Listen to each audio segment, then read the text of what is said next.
Hasil perundingan Linggarjati. Hasil perundingan Linggarjati adalah sebuah perjanjian yang ditandatangani pada tanggal 25 Maret 1947 antara pemerintah Republik Indonesia dan pemerintah Belanda. Perjanjian ini bertujuan untuk mencapai kesepakatan mengenai masa depan Indonesia setelah proklamasi kemerdekaan Indonesia pada tahun 1945.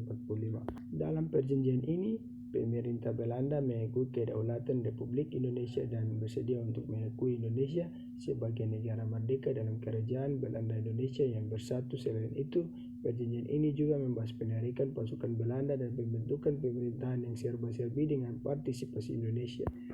Namun perjanjian Linggarjati juga menuai kontroversi di dalam negeri karena beberapa poin yang dianggap merugikan Indonesia. Beberapa kelompok di Indonesia menolak perjanjian ini karena masih adanya pasukan Belanda di Indonesia dan pemerintahan serba bagi yang dianggap tidak adil.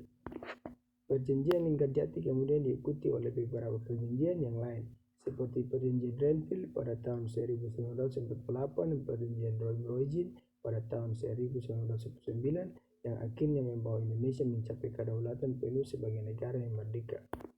Meskipun perjanjian Linggarjati mendapat kritik dan perbedaan pendapat, namun perjanjian ini menjadi salah satu langkah awal dalam proses perundingan antara Indonesia dan Belanda yang akhirnya mengarah pada kemerdekaan Indonesia.